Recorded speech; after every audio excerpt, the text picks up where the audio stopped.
நிறைய பேர் நான் காலேஜ் படிக்கிறேன், அரியர்ஸ் இருக்கு, முடிச்சுட்டு வெளியில வந்தா அப்படின்னா எனக்கு ஜாப் கிடைக்குமா அப்படின்னு சொல்லிட்டு கேக்குறீங்க. இதுக்கான ஆன்சர் பிளஸ் அரியர்ஸ் வைக்கிறதுனால என்னென்ன ப்ராப்ளம்ஸ்லாம் இருக்கு அப்படின்றத நான் சொல்றேன். ஃபர்ஸ்ட், நீங்க அரியர்ஸோட முடிச்சுட்டு வெளியில வந்தாலுமே உங்களுக்கு ஜாப் கிடைக்கும், இதுல எந்த ஒரு டவுட்மே வேணாம். பட் நீங்க அரியர்ஸ் வச்சுட்டு ஒரு கம்பெனில ஜாயின் பண்றதுக்கும் ரெகுலரா போயிட்டு ஒரு கம்பெனில ஜாயின் பண்றதுக்கும் நிறைய டிஃபரன்ஸ் இருக்கு. கம்பெனிஸ் என்ன மாதிரி கிரைட்டீரியாஸ் வைக்கிறாங்க அப்படின்றத பேஸ் பண்ணி தான் உங்களுக்கு ஜாப் ஆப்பர்ச்சுனிட்டி கிடைக்கும். ஒரு செட் ஆஃப் கம்பெனிஸ் பாத்தீங்க அப்படின்னா ஹையரிங்ல எனக்கு இந்த மாதிரியான கேண்டிடேட்ஸ் தான் வேணும், இந்த டிகிரி இருக்கணும், இந்த ஸ்கில்ஸ் இருக்கணும், இங்கிலீஷ் கம்யூனிகேஷன் இருக்கணும் அப்படின்னு சொல்லிட்டு ரொம்பவே செலக்டிவா சூஸியா இனிஷியல் லெவல்ல ஃபில்டர் பண்ணுவாங்க.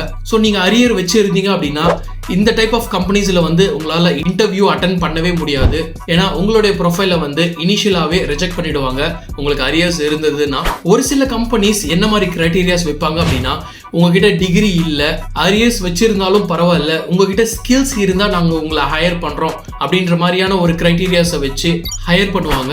ஸோ நீங்க அரியர் வச்சிருந்தீங்க அப்படின்னா இந்த மாதிரி கிரைட்டீரியா இருக்கிற கம்பெனிஸ்க்கு நீங்க இன்டர்வியூ அட்டென்ட் பண்ணலாம், உங்களுடைய ஸ்கில்ஸ் பேஸ் பண்ணி ஜாப் கிடைக்கும். இன்னொரு செட் ஆஃப் கேட்டகரிஸ் என்ன மாதிரி கிரைட்டீரியா வைப்பாங்க அப்படின்னா, டிகிரி தேவையில்ல, அரியர்ஸ் இருந்தாலும் ஓகே, எந்த ஸ்கில்ஸ் இல்லைனாலும் பரவாயில்ல அப்படின்னு சொல்லிட்டு ஹையர் பண்ணுவாங்க. நிறைய அரியர்ஸ் வைக்கிற பீப்புள் எல்லாருமே இந்த மாதிரி தேர்ட் கேட்டகரி கம்பெனிஸ்ல தான் போயிட்டு விழுந்துருவாங்க. பட் ஆனா இதுல நிறைய ப்ராப்ளம்ஸ் இருக்கு. இந்த மாதிரி எந்த ஒரு கிரைட்டீரியாவுமே இல்லாம ஹையர் பண்ற கம்பெனிஸ்ல ஃபர்ஸ்ட் குவாலிட்டி மெயின்டைன் பண்ண மாட்டாங்க. ஏதாவது ஒரு ஒர்க் முடிக்கணும் அப்படின்னாலும் ஸ்ட்ரக்சர்டான ஒரு ப்ராசஸ் இருக்காது, ப்ராப்பரா ஒர்க் லைஃப் பேலன்ஸ் இருக்காது, ஒர்க் கல்ச்சர் இருக்காது, உங்களுக்கு இயர்லி கொடுக்குற அப்ரைசல், சேலரி ஹைக் ப்ராப்பரா கிடைக்காது, கிடைச்சாலுமே ரொம்ப மினிமலா தான் கிடைக்கும். இது எல்லாத்துக்குமே நீங்க எக்ஸ்ட்ரா எஃபோர்ட் போடுற மாதிரி இருக்கும். ஓவராலா அந்த பர்டிகுலர் ஜாப் ரோல்ல உங்களுக்கு growth-ஏ இருக்காது, கரியர் ப்ரோக்ரஷனும் இருக்காது. இதுல நீங்க எந்த கேட்டகரியில விழ போறீங்க, அரியர்ஸ் வைக்கலாமா வைக்க கூடாதா அப்படின்றத இப்ப நான் சொன்ன பாயிண்ட்ஸ் எல்லாத்தையுமே கன்சிடர் பண்ணிட்டு நீங்க டிசைட் பண்ணுங்க. வீடியோ பிடிச்சிருந்தா லைக் பண்ணுங்க.